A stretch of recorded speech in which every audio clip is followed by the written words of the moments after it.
जनीन्द्रवाणी मनुष्य जगत कल्याणी है। ये सर्वज्ञ शासन नमोस्तु शासन जयवंत विद्या सर्व संस्कृति भगवत अर्हत परमेश्वर तीर्थंकर दिनेश्वर देव ने जगती के भव्य प्राणियों पर असीम अनुकंपा की। वह उनकी अनुकंपा ज्ञानियों कोटि कोटि जीवों के हित का साधन बनी हुई है। आज हर व्यक्ति को बहुत समय के जीने की आवश्यकता है, बहुत अंदर में भीगने की आवश्यकता है। यदि रहस्य को समझ लोगे, मैं समझता हूं आप जीवन भर इसको गुनगुनाते रहोगे। सुभाष भैया, एक बालक ने जन्म लिया और जिसके जन्म लेते ही नरक के नारकी को भी आनंद की अनुभूति हुई। एक बालक ने जन्म लिया, शत्रु के घर में उपद्रव होने लग गए, बिना चलाए अस्त्र शस्त्र चलने लग गए। वो भी एक बालक था। जब रावण ने जन्म लिया तो शत्रु घर में उपद्रव होने लगे। तीर्थंकर ने जन्म लिया तो नरक के नारकी को भी आनंद की अनुभूति होने लगी। आप शुभ के अंदर झांक के देखिए, कुछ ऐसे मेहमान तुम्हारे घर आने की सूचना मिलती है जिनका नाम सुनते ही आप आनंदित होने लगते हैं। तो कुछ ऐसे भी मेहमान आते हैं, आप सोचने लगते हैं परमात्मा कैसे बचे। ये सत्य है, टाल नहीं सकते आप। कुछ भी कर लो राकेश, ये आप टाल नहीं सकते, मना नहीं कर सकते। ऐसा ही है। एक भी महात्मा है जिनको नगर में बुलाने के लिए लोग लालायित थे, अपने गांव में रोकने के लिए ये समाज क्यों आए? चाहे पन्ना हो, चौद्वारी हो, पबई हो, गुनौर हो, ललितपुर हो, जबलपुर हो, क्या चाहे अहमदाबाद हो, भिंड हो, चाहे भीलवाड़ा हो, जितने लोग यहाँ पर बैठे हुए हैं देश के कोने कोने के श्रावक, इनके मन में क्या चल रहा है? मुक्त तौरी क्यों मुस्कुराए मन में ऐसे भाव आ रहे हैं? एक जीव को भगाने के परिणाम, एक जीव को बुलाने के परिणाम। जीवन में ऐसे द्रव्य का संग्रह करो, ऐसे द्रव्य का संग्रह करो जिस संग्रह से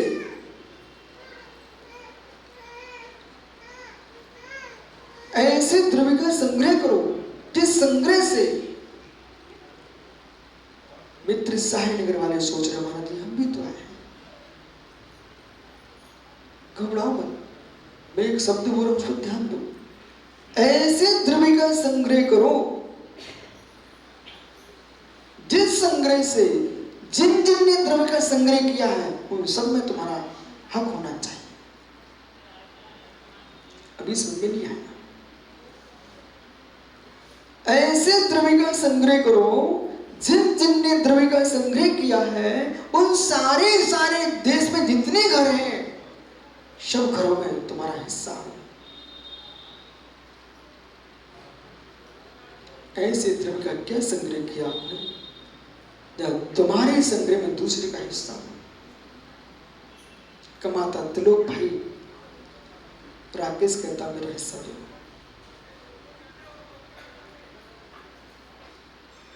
बालक अशोक ने कमाया कि किसके बेटे हो? कि राजू ने कमाया? दोनों ने कमाया। तुमने कितना कमाया?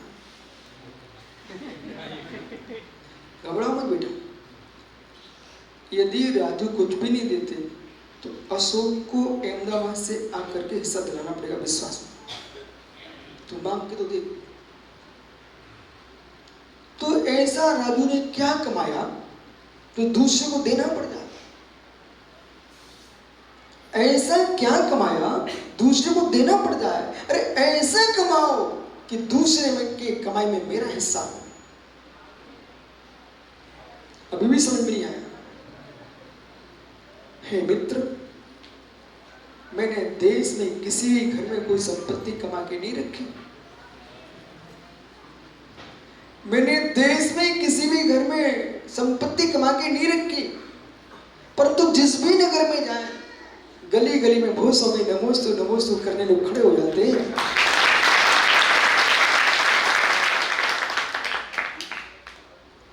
एक बार मैं जबलपुर गया पहली बार, तो लोग सोचते थे यहां पर क्या होगा संजय, लेकिन वहां पर भी प्रेस आ गई। 150 चौके लगे, 150 चौके लगे, लाइन लगी पूरे लालगंज में, चारों ओर चौके चौके दिखाई दे रहे हैं। आप तो एक घर में हुए ना, आप तो एक घर में हुए ना। दूसरी बार गए तो 300 चौके लगे। हार तो एक ही घर में होंगे ना। लेकिन विश्वास मानना, लोग ये कहते थे सुभाष भैया कि आप तो मुझे अशोक भैया लेके आए थे महाराष्ट्र से, पन्ना में पंचगढ़ था, महाराष्ट्र से लेके आए। संतोष महाराष्ट्र से तुम्हारे अशोक लेके आए थे, याद है आपको? मित्र जिस जिस गांव से निकलता था हर गांव में लोग प्रणाम करते थे। एक जगह एक बहुत बड़े राज मंत्री था कोई, उसके भवन का उद्घाटन होना था। अब वो उसके एक दिन पूर्व, सबके दिन एक से नहीं होते अभ्यास, एक दिन पूर्व गाय की सार में रुके, जहां गाय बैल बनते हैं। वो सूना पड़ा स्थान था, कोई था नहीं वहां पर। किसान अपने घर चला गया बोल के आप यहाँ ठहर सकते हो। तो एक दिन कहाँ रुका? गाय की सार में रुके और दूसरे दिन कहाँ रुके? बहुत बड़ा महल बना हुआ था, उसके मेहमान आए हुए थे, उद्घाटन होने वाला था। अशोक पहुंचे, बोले भाई मुझे अपने साधु रुकाना है। बोले इससे बड़ा उद्घाटन क्या हो सकता है? वो सारे मेहमान विदा कर दिए, बोले 15 दिन बाद कराएंगे उद्घाटन। हमारा तो हो गया।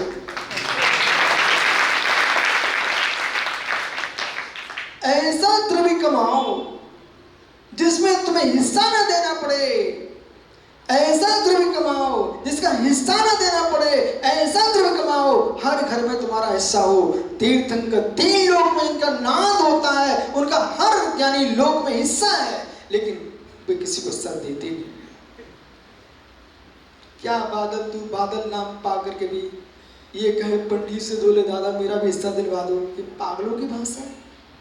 बोले दादा मेरा भी हिस्सा दिला दो। ओ अरे ऐसा जीवन मत जियो जो किसी के हाथ जोड़ना पड़ जाए कि मेरा हिस्सा दिला दो। ऐसा जीवन जियो जो हिस्सा लिए बैठे वे कहे स्वामी हमारे घर पधारो।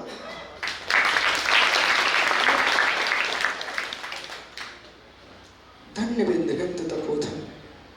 आज इस पंचम काल में भारत की धरती पर, भारत वसुंधरा पर साक्षात परमेश्वर नहीं है, जिनेश्वर नहीं है, लेकिन आज मैं खुश हूं। इस सभा में देखो सुभाष भैया सर्वाधिक युवा बैठे हुए हैं, पूरा भवन युवाओं से भरा हुआ है। आप सोचिए सारे युवा बैठे हुए हैं। जितने वृद्ध हों यदि उनके पास कुछ अवशेष पुण्य बचा हो और यदि सुभाष भैया एक जरा से चंदन के टीके के पैसे तुम्हारे पास हो, तुम सारे युवा मित्रों को तिलक लगा देना। इस बात पर उस दिन की याद करो। महात्मा सुब्रत सागर जी एक वयोवृद्ध व्यक्ति पन्ना का आचार्य विराग सागर महाराज जी श्रीखंडागम की वाचना कर रहे थे और देश के उच्च कोटि के सारे विद्वान पन्ना में आए हुए थे। घटने ही घटी, दीक्षा का प्रसंग आया। एक वयोवृद्ध प्रसन्न होकर बोले मुझे दीक्षार्थी का माता पिता बनना है। वे इस बात को भूल गए कि दीक्षार्थी ब्रह्मचारी नहीं क्षुल्लक है। जैसे गली से निकल रहे थे घर में आहार करा के वो दादा ने पकड़ कर अपने गले से लगा लिया। कहा बेटा, ये भूल गए थे क्षुल्लक महाराज से। कहा बेटा हम अपने 2 बेटों को भूल रहे हैं, 3 बेटों को भूल रहे हैं, लेकिन आज 3 है ना भैया? कितने हो सुभाष? 4 हो। वो दादा क्या बोलते महाराज जी, यदि 4 मेरे थे वे मेरे साथ रहे, लेकिन 5वें अब आप मेरे हो। इसलिए एक वृद्ध आंखों में आंसू टपकता हुआ और वृद्ध दादी दोनों के प्रबल आंखों में अविरल अश्रुधारा बह रही और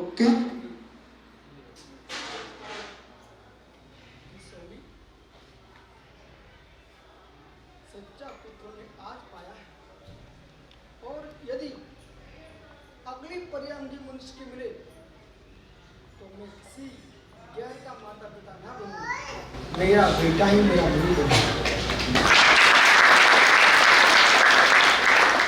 परिणाम जीव के होते हैं, विषय पकड़ना, जब परिणाम जीव के होते हैं उसमें देखना चाहिए।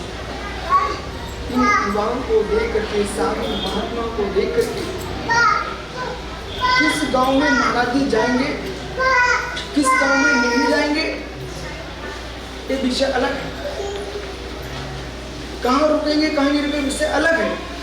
विषय ये है कि प्रत्येक नगर के अंदर साधुओं को बुलाने की भावना है।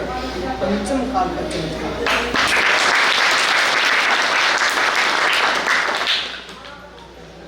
बियाबान वन खंड कभी तो अध्यक्ष बियाबान वन खंड में सुनील आपने पुराणों में पढ़ा है, पुराणों में पढ़ा है। किसी गांव में लक्ष्मण ने जानकी ने मुनिराज को जंगल में दर्शन किए, राम ने सीता ने आहार दिए, अपने शास्त्रों में पढ़ा है। प्रतिदिन देखते हैं, प्रतिदिन देखते हैं की जहाँ जंगल में कोई नहीं है वहाँ पर भी नमस्ते। कल जंगल में वहाँ पर भी लोग गांव-गांव से चौके लगाने पहुंच गए। आप कल्पना करो ये धर्म नहीं होता तो ये समाज क्यों बैठी होती है? ऐसा बोलिए अथवा ये बोलिए हमारा हिस्सा न होता तो तुम कैसे?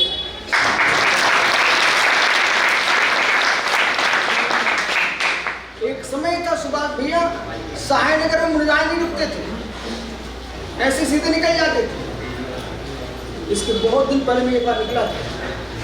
आज सहाय नगर समाज मालूम रोड पर अपनी दुकानों में बैठे देखते महाराज निकल रहे हैं। आज वो समाज सिरी पर चढ़ाने आई हुई महाराज सहाय नगर चलना।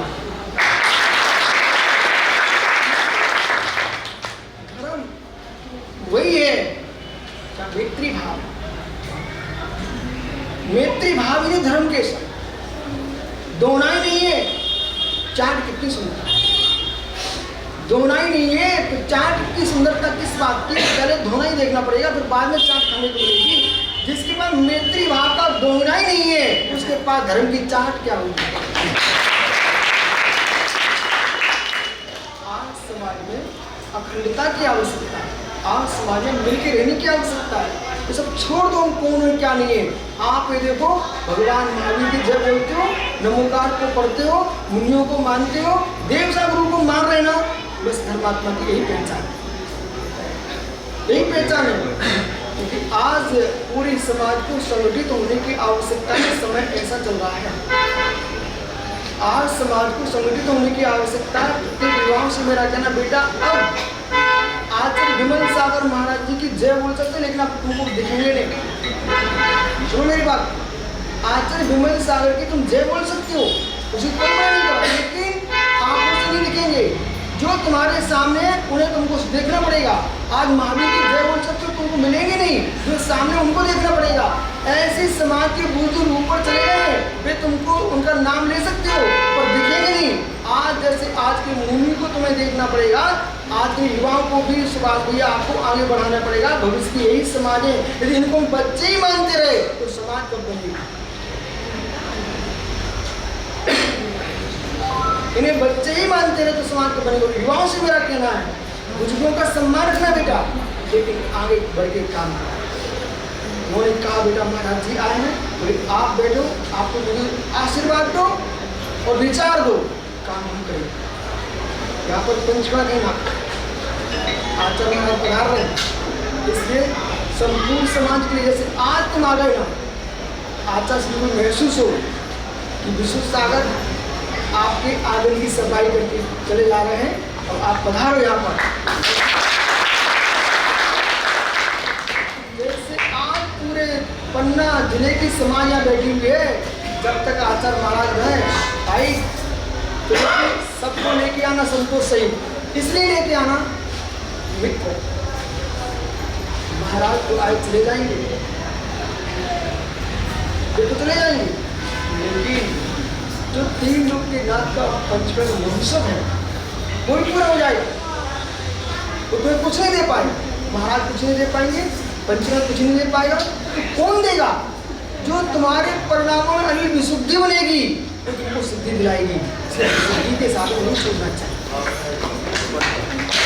जो भावों में विशुद्धि बनेगी, एक बार आप अनुभव करो और सत्य को बोलने पाप नहीं लगना चाहिए किसी को। अरे भैया ईमानदारी से बोलना, जब से पन्ना जिले में समूह ने प्रवेश किया, आप जगह जगह पहुंच जाते हैं और आप जब पहुंचे तो मुस्कुराने लगते हो। कैसे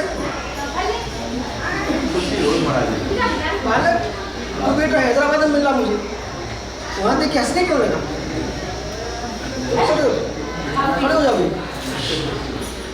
आप हैदराबाद में मुझे मिले, हॉस्टल में पढ़ रहे थे, कल पहाड़े जी भी आए थे, ठीक है, यहीं पर थे मेरे, तो आपने मुझे देख करके मुस्कुराए क्यों? अंदर से खुशी, तो क्या आपको मिठाई मिल गई? क्यों मुस्कुराए? अंदर से बेटा बता देंगे, पता चला है से क्यों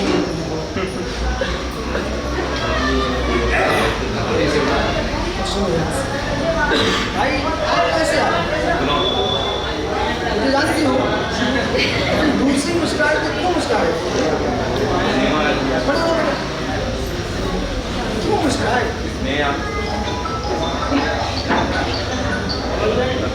यदि आप पुत्र क्यों मुस्कान? इतना चल गया थक गया हुआ मुस्कान क्यों रहा भाई? उत्तर में देता है इन सारे बेटों की बात सुनो, इन युवाओं के चेहरे देखो कि मुस्कान बता नहीं पा रहे। पागल तू भी आया था एकदम मुँह से चिल्ला रहा था। जिन शासन में राहुल इसका नाम है अपूर्व चैत्र बंधना। क्या नाम है इसका? अपूर्व चैत्र बंधना। तो अनिश्चितों पूरा था दोनों थे। अब न्याय शास्त्र समझो अपूर्व चैत्र बंधना। जब बड़ी बड़ी नहरें चलती ना तो बीच बीच में एक दीवार खड़ी कर दिया जाती है। आपने देखा क्या?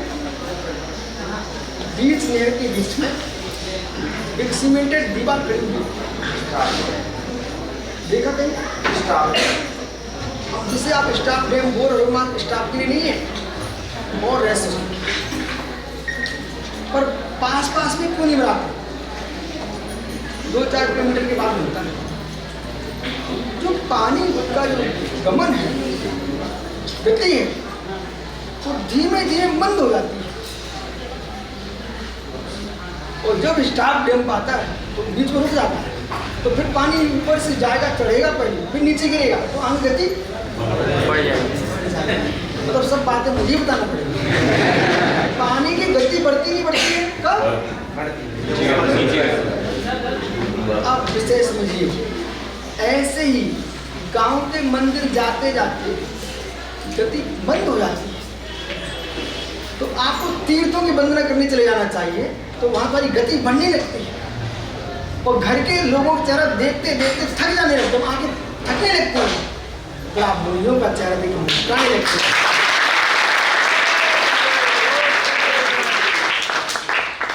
समझ आ गया? बेई चेहरे देखो तो लोग भटकने लगते हैं। अपूर्व चित्त वंदना। अपूर्व चित्त वंदना का होता है जो पूर्व नहीं देखा अपूर्व होता है। तो फिर आपने पहले देखा था तो अनिश्चित पूरा था।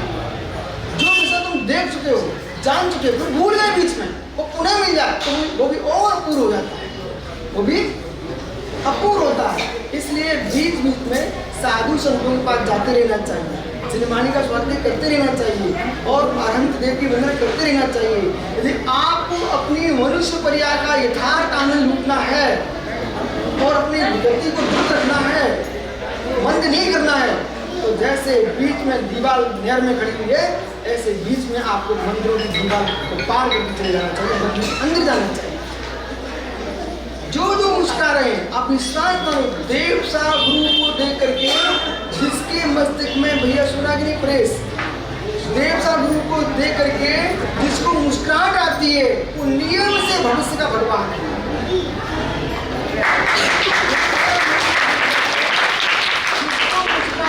गदगद भावाता नियम से भविष्य का भगवान, नियम से भगवान है। तो देव सा गुरु को देख करके बेचारा रोने लगता है, कहां से कहां आ गए, नियम से नरक जाने के लिए।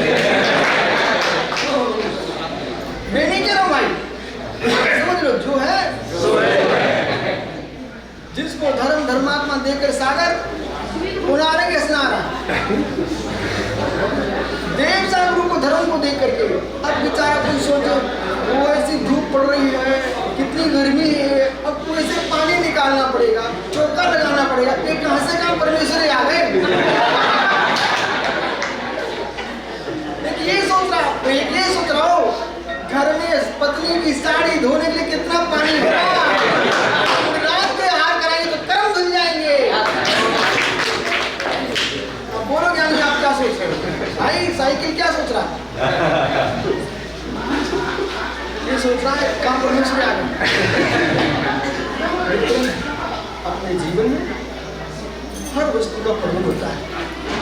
परिमल जो है वही महत्वपूर्ण है। जहाँ से प्रारंभ किया था उसको नहीं पहुंची। किशनगढ़ अध्यक्ष मित्र इस मुस्कुराहट को थोड़ी सुरक्षित रखें। आजकल लोग बहुत ज्ञानी हो चुके हैं। बारिश का पानी भी छतों से अपने घर की टंकी में सुरक्षित रख लेते हैं, रखना ही चाहिए। बारिश का पानी घर की टंकी में सुरक्षित रखो। दवाई है, दवाई औषधि। यदि कदाचित पानी नहीं मिला, कुएं सूख गए, नल नहीं आए, तो बेटा रोगे नहीं, मुस्कुराओगे। क्यों? हमारे घर में पानी है, हमारे घर में पानी है। ऐसी ये जितने मुद्दा आज मालूम, मैं तो जगह जगह जहाँ पंचना होते वहीं पहुँच जाता हूँ, जहाँ भगवान के दर्शन वहीं दर्शन करने पहुँच जाता हूँ। क्यों? जैसे आप अविनाश घर की छत का पानी लेकर मुस्कुराते हो, बोले अपने पास तो है, ऐसे अब तुम आज से ऐसे दर्शन करो शास्त्री, ऐसे दर्शन करो कि भगवान को तब तक याद तक आँख बंद करके दिखना प्रारंभ हो, तब तक देखते रहो कि अपने आप आँख बंद हो जाए और भगवान का चेहरा दिखते हैं। आप नल के नीचे पानी भरते हो, कब तक भरते रहते हो? जब तक बाल्टी के ऊपर से पानी बहने नहीं लगता, बराबर है ना? ऐसे तब तक देखते रहो कि आंखें तो बंद हो जाएं, तो भगवान का दिखना बंद ना हो पाए। इतना देखते रहना। क्यों? जैसे बारिश का पानी संग्रह करने वाला पुस्तक है, गिरे ना गिरे मेरे घर में पानी है, ऐसी कदाचित आपको लंबे समय तक देव सब रूप के दर्शन नहीं हो पाए, अंतिम श्वास में दर्शन नहीं हो पाए, तो तुम मुस्कुराओगे। हमारे तो आंखों के भीतर देव हमारा गुरु विराजा है, हमारी तो समाधि हो जाएगी। संस्कार डालो हर व्यक्ति को अपने जीवन में। कोई एक मंत्र को, एक अनंत की प्रतिमा को, एक निर्गुण गुरु को अपने मस्तिष्क में बसा के रखना चाहिए। चलते फिरते कुछ लोग गाली की आदत पड़ जाती है, तो जाने तो गाली बकते रहते। विश्वास हो ऐसे लोग हैं, आपकी मस्तिष्क में घूमने लग जाता है। दुख में, सुख में, संकट में, खाने में, पीने में, सोने में, जागने में, चलने में, फिरने में, हर जगह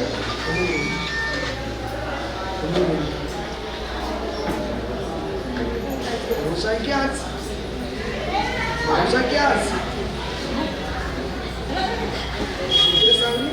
भैया अभी एक आदमी भाषण दे रहा था, और एक आदमी क्या तुम्हारा पूर्व राष्ट्रपति को देख लिया, मंच पे खड़े हुए भाषण देने के लिए, समझ गए ना? और वहीं क्यों लड़क गए, समझ गए ना? आपके भारत का पूर्व राष्ट्रपति भाषण देने खड़ा हुआ था। क्या पीछे गार्ड बचा पाए? क्या आगे की जनता बचा पाई? बगल के लोग बचा पाए? क्या राष्ट्रपति पद बचा पाया? जाना पड़ा? क्या सोच रहा हूँ? कब आयु का अवसान हो जाए, इसलिए ऐसी आदत डालो आज से।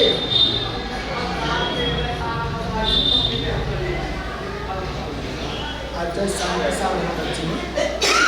अपनी समाधि के अंतिम उद्देश्य तो समाधि का उद्देश्य कर रहे थे। समाधि के प्रवचन करते करते बीच बीच में आचार्य महाराज फिर प्रवचन सुनो, फिर बीच में प्रवचन लक्ष्य सामने वाले का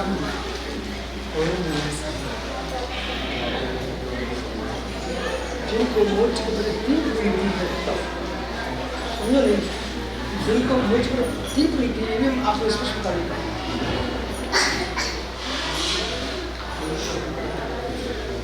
कुछ बातें अपने आप शांत हो, कुछ बातें अपने आप शांत हो। साइकिल पर आप चले हो, चलाइए, आपने साइकिल चलाई, दोनों पैडल बंद कर दो, ब्रेक नहीं लगाना। दोनों पैडल बंद कर दो, ब्रेक नहीं लगाना। संतोष में क्या हो तो भाई साइकिल वाला पैडल में चलाना, ब्रेक भी नहीं लगाना। साइकिल कितनी किलोमीटर चलेगी? ढलान नहीं तो चलेगी, गिर जाएगी ना। पैडल नहीं मारोगे तो इससे बोल पैडल नहीं मारोगे तो गिर जाएगी। ऐसे कितनी बड़ी धर्मात्मा बने रहो, कितनी बढ़िया सुंदर चालक बने रहो, और बड़ी 3-4 लाख की साइकिल आने लगी आजकल, उनको खरीद के ला, लेकिन तब भी पैडल नहीं मारोगे, कितनी बड़े धर्मात्मा बने रहो, बीच बीच में देव सागुरु का सानिध्य नहीं मिलेगा, तुम्हारे भावों में साइकिल गिर जाएगी।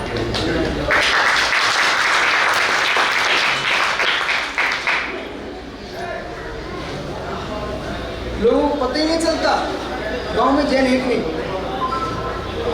विश्वास करो, लोगों को मालूम नहीं चलता इस गांव में जैन है कि नहीं। और जैसे कोई धार्मिक अनुष्ठान होता है, गुरुओं का आना होता है, तो सारे देश को, नगर को मालूम चल जाता है कि ये यहाँ पर जैन समाज की रहती है। तो कम से कम धर्म तुम्हारे भीतर न हो, समाज की पहचान ही कराना हो, तो गुरुओं को बुलाते हैं। धर्म की पहचान नहीं रहेगी।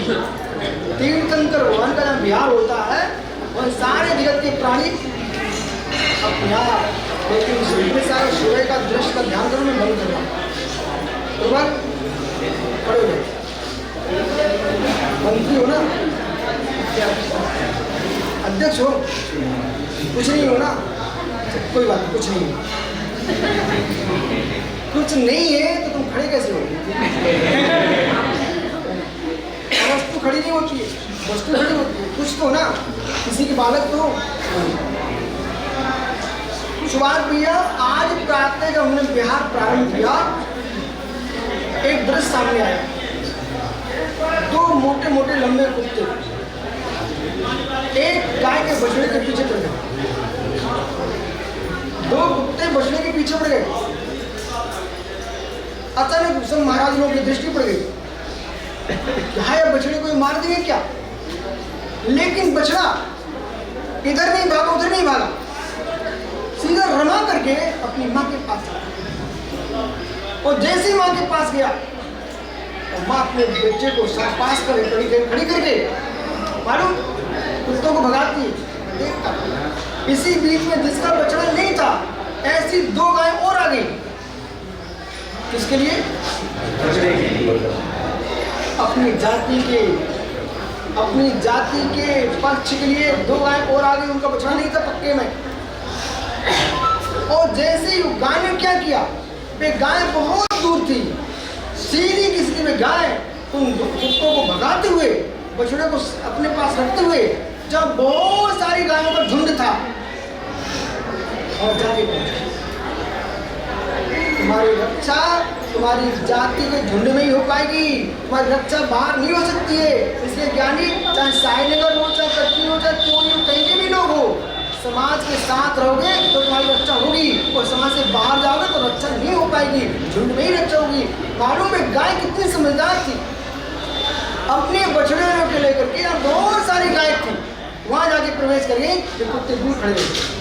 इसलिए कभी अलग खड़े मत होना, झुंड से बाहर मत जाना।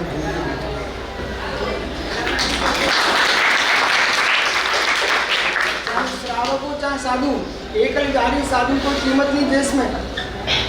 एकल बिहारी की साधु कोई कीमत नहीं है, और समाज के रहने वाले श्रावक की कोई कीमत नहीं है। इसलिए साधु संघ में निवास करे और श्रावक समाज में निवास करे, तो तुम्हारी देश की कीमत। यदि सुभाष भाई, संजय, तुम्हें दान भी देना पड़े कहीं, मतलब कि बाहर की कोई संस्था दान लेने आई है, तो दान मत देना। किसी गरीब को भी देना पड़ता तो देना मत। तुम्हारी कोई कीमत नहीं है। संतोष भैया, कहीं बाढ़ आ गई, अकाल पड़ गया, कोरोना आ गया, तुम दया दिखाने नहीं चाहते, तुम्हारे घरों का कोई कीमत नहीं। आप पूरा द्रव्य समाज का संग्रह कर लो और दिगंबर जैन समाज के नाम से इकट्ठा देने जाओगे, तो तुम्हारी पेपरों में देश में कीमत होगी कि जैन समाज।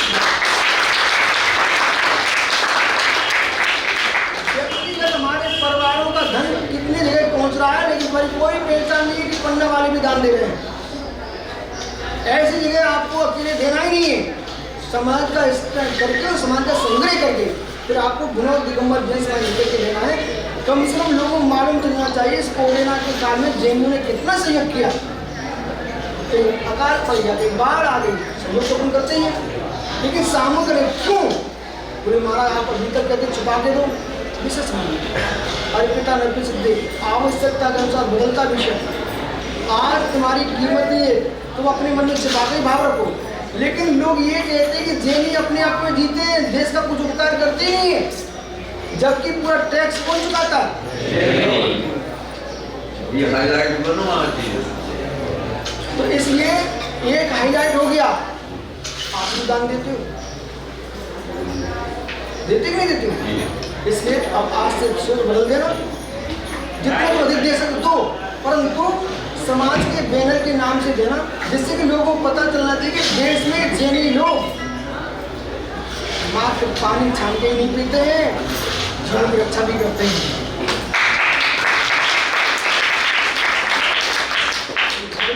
सभी के मंगल आशीष है, मैं बहुत खुश हूँ।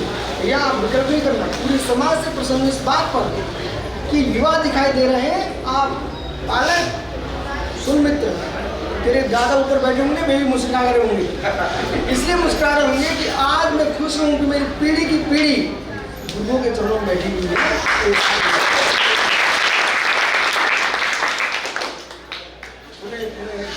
18,500 वर्ष तक भारत की भूमि पर दिगंबर तहसील जगत होगा।